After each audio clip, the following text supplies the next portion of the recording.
చంద్రబాబు నాయుడు గారు 5 సంవత్సరాల పరిపాలన చూసాం.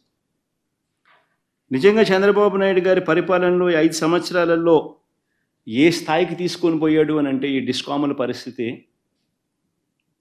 నిజంగా రైతన్నలకు ఉచిత కరెంట్ అన్నది ఒక డ్రీమ్.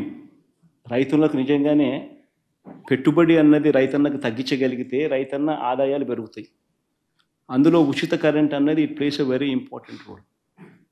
దాదాపుగా ప్రతి రైతుకు దాదాపుగా సంవత్సరానికి 40-45 వేల రూపాయలు రైతన్నలకు ఉచిత కరెంట్ రూపైనా చేతిలో పెడతాం పెట్టుబడి సహాయంగా.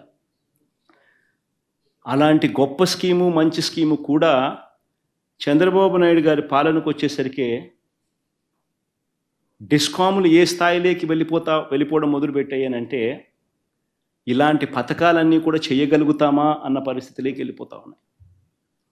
డిస్కాముల పరిస్థితి చూస్తే చంద్రబాబు నాయుడు గారు రాకమునుపు 29,000 కోట్ల రూపాయలు అప్పులు బకాయిలు ఉంటే చంద్రబాబు నాయుడు గారు దిగిపోయే నాటికి ఏకంగా 86,000 కోట్ల రూపాయలకు ఎగబాకే డిస్కాములకు సంబంధించిన అప్పులు, డిస్కాములకు సంబంధించిన బకాయిలు. దాదాపుగా 23.88% కంపౌండెడ్ యాన్యువల్ గ్రోత్ రేట్తో చంద్రబాబు నాయుడు గారి హయాంలో డిస్కాముల పరిస్థితి దయనీయమైన స్థాయిలోకి పోతా ఉంది.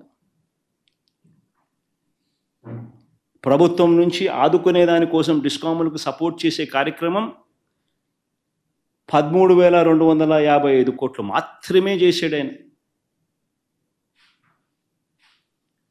అదే వైఎస్ఆర్సీపీ ప్రభుత్వ హయాంలో 47,800 కోట్ల రూపాయల డిస్కాములకు ప్రభుత్వం నుంచి సహాయం చేయగలిగాం.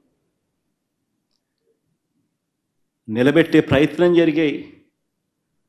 ఆ నిలబెట్టే ప్రయత్నంలో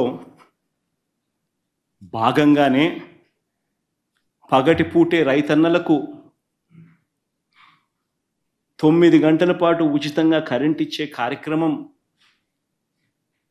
జరిగిస్తూ అదేవిధంగా రాష్ట్ర ప్రభుత్వం మీద డిస్కాముల మీద భారం పడకుండా మరో 25 సంవత్సరాల పాటు రైతన్నలకు ఊరట కలిగించే కార్యక్రమం తీసుకొచ్చే కార్యక్రమంలో భాగంగానే రాష్ట్ర ప్రభుత్వం ఎప్పుడూ చేయని విధంగా ఆలోచనలు చేసింది. 2020 నవంబర్లో 6,400 మెగావాట్లకు సంబంధించి టెండర్లు AP green energy corporation limited ఆధ్వర్యంలో సోలార్ పార్కులు పెట్టాలి ఆంధ్ర రాష్ట్రంలో అని చెప్పి సంకల్పించి టెండర్లు పిలిచాం.